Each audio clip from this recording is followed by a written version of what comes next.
Alright, what's going on YouTube? Welcome back to Average Money Works. Appreciate y'all for tuning in.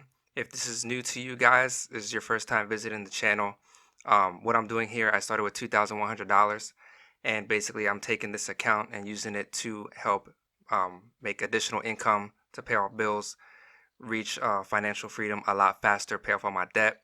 So before we begin, none of this is financial advice. None of this is a recommendation. Like I said, this is me documenting my own progress towards my own financial goals. If you do decide to invest in the stock market, please invest at your own risk. So as we get into this, basically I'm going to go over what I did on Friday. I didn't get a chance to make a video then, but I'm going to go over what I have right here on my screen because this is all new. Basically there is an article by Jim Cramer. So if you don't know who Jim Cramer is, he's on CNBC. He has a lot of good investing advice. What he recommends is a minimum of 10 to 15 stocks, as you can see right here, to make up your portfolio. Like I said, what that does, if one of your stocks goes down in value because people are selling, your total portfolio is not going to go down. In fact, it might even stay the same or go up because people are usually taking stuff out of one company and putting it into another. So I'm going to start that journey of reaching 10 stocks. Right now, I'm just focusing on 5, and then determining on which stocks that I want to cover. He also recommends these 5 specific areas. So gold, a dividend paying stock, a growth stock, speculative, and a stock from a healthy geography. So like J&J, Teladoc, United Health. So things like that.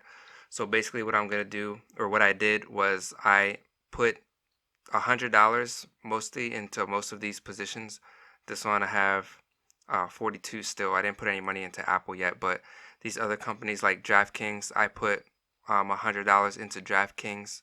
And basically what I'm doing is starting to create my long-term portfolio and making sure that I cover these specific areas. So for gold, I did invest in gold, but I put it in Bitcoin. So I put $100 into Bitcoin. I have DraftKings.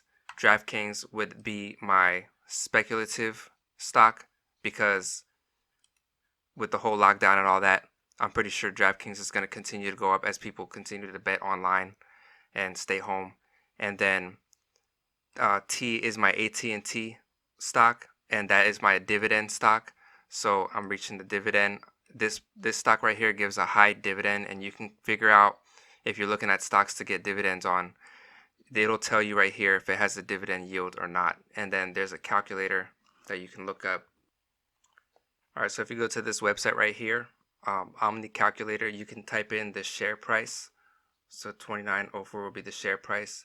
And then the dividend yield will be 7.07, which is the percentage.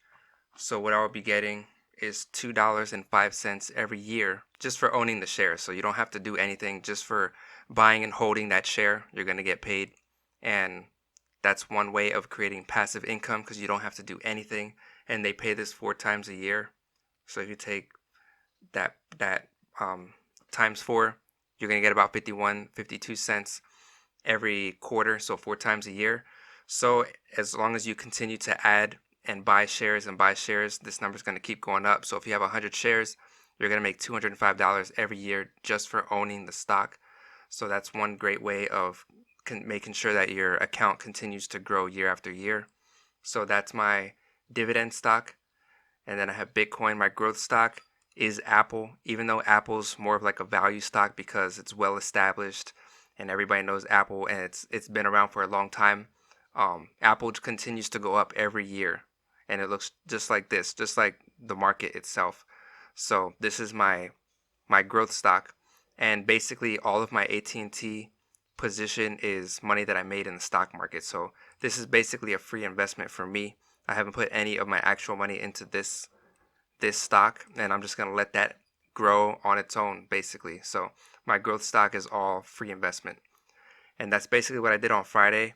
And the other 2 positions that I actually had open was Gamestop and AMD.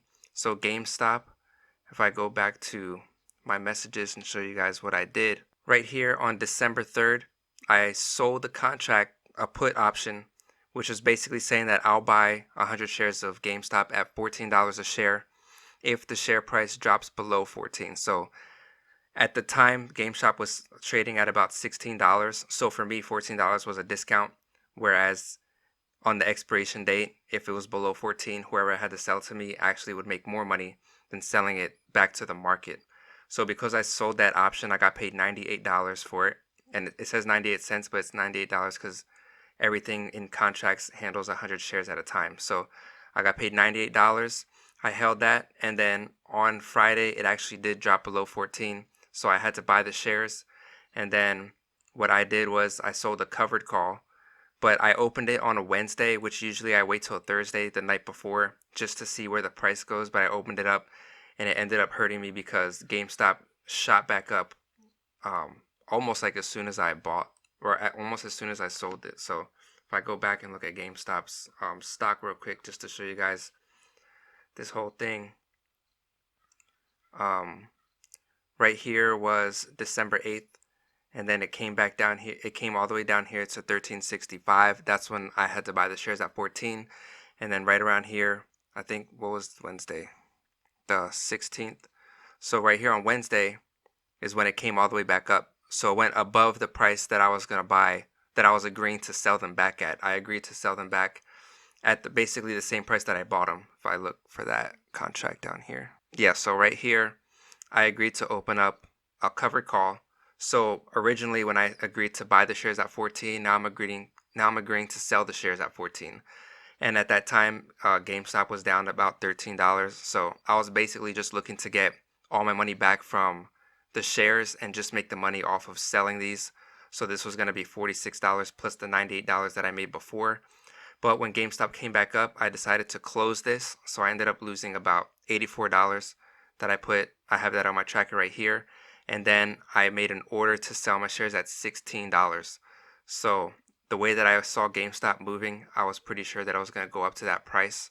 So I set a limit order for 16, and I'll describe all of this. I have a video coming out describing limit orders, how to buy and sell. So stay on the lookout for that video. But basically what I did was I set a limit order to sell somebody 100 shares of GameStop at 16. And eventually at some point on Friday, it reached that price, and I had to sell my shares at $16. So I made a $200 profit off of that because I bought them at $14 and sold them at $16, on top of the $98 that I got paid for the put contract that I made way in the beginning. So I made $298, but because I had to take a small loss right here on this one, the only profit that I made was 298 minus 84. So, oh shit, 298 minus 84. So I made $214 profit, which is a lot more than if I would have just kept everything the way it was and sold the shares back at the same price that I bought it at. So I made more money. Even though I had to take a loss here, I did make more money in the long run. So that's just one of the things that you can do with options if you have the money, buying and selling. With AMD, if you don't have that much money, this is where credit spreads and debit spreads come into play. So if I look at my AMD move right here, I opened up a credit spread between, if I view my order, where's that shit at?